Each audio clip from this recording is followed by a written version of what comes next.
Welcome everyone to this week's session of Lunch and Learn with OTrain. Today we have a very exciting speaker, Troy from Vision Health, who will be talking about developing a healthy workplace culture. Now we touched on that a little bit from a different angle 2 weeks ago, where we discussed how to prevent injury in a workplace and develop that sort of culture. But now we're looking at some of the proactive things that you can do over the next couple of months to really get that and engage your workforce in creating a workplace, a healthy workplace culture. So I'm going to shoot straight over to Shane now, co-host of this Lunch and Learn session. Great afternoon now, Shane. How are you? Great. Thanks, Emma. Thanks, Troy, for joining us, and thanks everybody else for being online. I'm really excited to have Troy here today. As a guy who's spent his whole life in work, I know the difference to productivity having a good culture can make to a bad culture. And one of the things that's interesting to me is that, you know, when I talk to employers, or I've been around employers over the last sort of 10 years or more, everybody acknowledges they've got a culture in their workplace. But very few people actually identify what the culture is, and very few organisations are actively working to create and maintain the culture that they'd like to have. But what I've seen is in the organisations where that is done, the performance of the people, of the business, of the whole operation is just so much better. It really runs like a well-oiled machine. So really pleased to have Troy online today, and thanks again, Troy, for making yourself available. Just to talk about that, and I guess help us look at how we can take some of those things and implement them in our own workplace. Well, thank you, Shane, and this is our last session for the year, so I'll just get everyone that's watching live, just to get a little bit of engagement. Let us know you're here by typing into the Q&A box down below. Say hi, and if you do have any questions throughout this session, then please ask them, and we'll interrupt Troy when it's appropriate so he can answer them for you.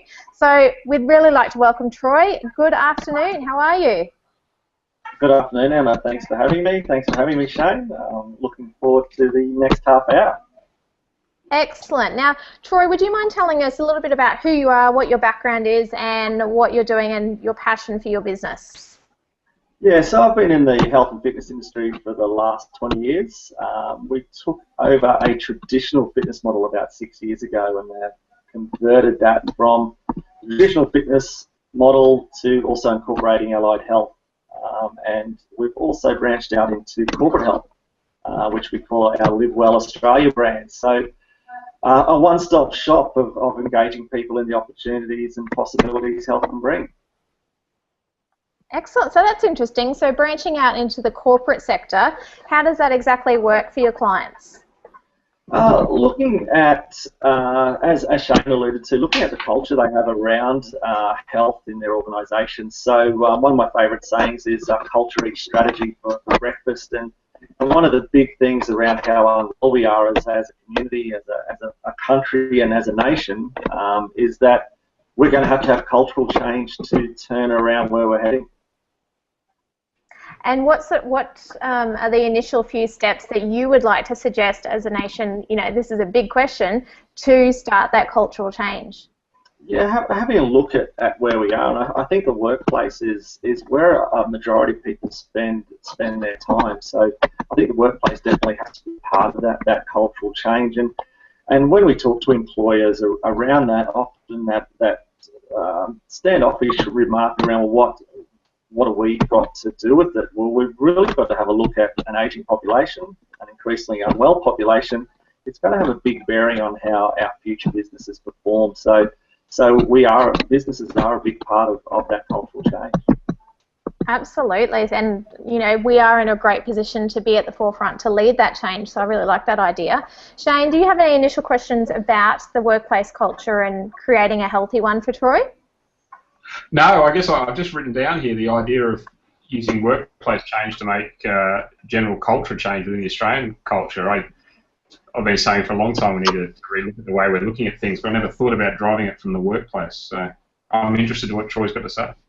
Same. I mean, in the media, you know, everyone talks about the obesity epidemic and all that sort of stuff, and it seems to be a more medical push rather than a business push. So that's a really good perspective. Thanks, Troy. No problems, and I think it comes from if we're spending the majority of our time at work, we do have to look at it. So often when people look at workplace health and fitness solutions, they think of the old model of corporate fitness, and by that I mean putting on top of their employee group a boot camp or cheaper gym membership, etc., without acknowledging the state of change all the different employees are at. So just because we're in the workplace doesn't mean we're going to engage any more people than fitness centres are trying to engage with at the moment. And I've been in the industry for 20 years, and I think our market share still sits at about 15 to 16%. So that's not enough to create real change when you're looking at just the traditional model of fitness. So you tend to engage by dumping a corporate fitness model on top of your workplace. You tend to engage those people that are already engaged in health and fitness, and they think, fantastic, I now get a cheaper gym membership, or I get free personal training. And the ones that aren't engaged are still in the same state of change and completely disengaged with what the workplace is trying to introduce. So what are some of your suggestions about working outside of that more traditional corporate fitness model, Troy? Yeah, having a look at the opportunities and possibilities health can bring. So rather than dumping a one-size-fits-all solution on the workplace, having a look at where your workplace currently is at with regards to health, and where are the opportunities that you can help. So say, for example, mainly administration business, what opportunities can you create within your workplace environment where more movement can happen during the day? Can some of your meetings be standing meetings? Can they be walking meetings? What type of culture are you going to create that allows more movement within the day, which in the long run is going to increase productivity and the health of your employees? So it's really about changing people's states, from what you're saying, on a regular basis, not just having, you know, that 1 hour gym session, but looking at ways to, if someone's sitting behind a computer for 4 hours, that's just not healthy. So what you're saying is find ways to create more natural movement within their workspace. Is that the gist of it? 100%. How can we create more movement in our day?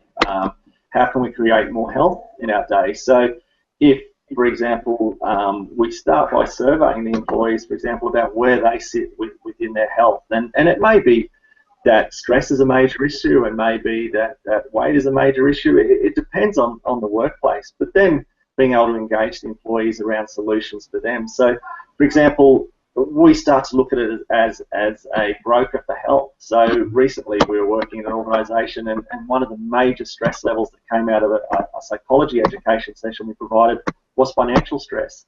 So part of the corporate health solution was providing an education month with a financial planner. So by doing that, we could start to look at alleviating stress within the worker's life, which in the long run is going to help them with their health. So it's about becoming a brokerage of health within the organisation, and it doesn't have to cost a fortune. Engaging with all the government agencies out there, we've just had Movember, engaging all the free information and free tools that are out there that your workplace can engage with and start to really change how you as an organisation look at health. That's brilliant that it is cost effective. It doesn't have to be you know, massive changes, but it's the little things that count. And, you know, going back to the psychology and, you know, asking them those mental health questions as well is really important. A couple of ideas coming through the audience, Troy and Shane, just so you know, is it seems like people are doing a bit of brainstorming here, which is always good. Excellent. Is they liked the idea of walking meetings, and I know myself, I try to drag Shane along to a walking meeting because I actually prefer those. What was your response, Shane? Yeah, no. Just a little tip, sometimes it's good to take just a little note paper or with your iPhone with your notepad app so that you do have the best of both worlds. Do you do walking meetings, Troy? Yes, we do have walking meetings within our organisation, and we have tried to introduce walking meetings within some of the organisations that we work with. Particularly in the Toowoomba area through the CBD, we've got Queen's Park, etc., that you can start to engage with that. And it really is, the chair is killing us. The chair is the smoking epidemic that we faced in the early 70s and 80s. And some of the modern organisations are putting in place desks that raise automatically every 2 minutes out of 20. So an alarm goes off and the desk goes up and you stand for 2 minutes out of every 20. And And Wow. research is really showing that the more we stand and the more we move, we can reduce blood pressure, cholesterol levels, etc. Unfortunately, we've become a society that it's all or nothing. So we see corporate health as all about having to go to the gym, fitness memberships, etc., which sounds strange from a guy that owns a fitness centre, but it's not all about the fitness centre. And the fitness centre isn't for everybody, so we need to recognise that. Having centralised waste areas is what I saw in one of the organisations in Melbourne. Having recumbent bikes with a portal for your iPad to check your emails, so you're turning your feet over while you check emails. So I did an education this morning at a mining company around this, and there was a lot of laughs around an organisation like this. But I said to them, if I was standing in front of you this morning and it was the 1970s, and I said, by the year 2000, you won't be allowed to smoke while you listen to what I have to say, you would have got the same reaction. And it took a cultural shift for smoking habits to change, and we need the same with health.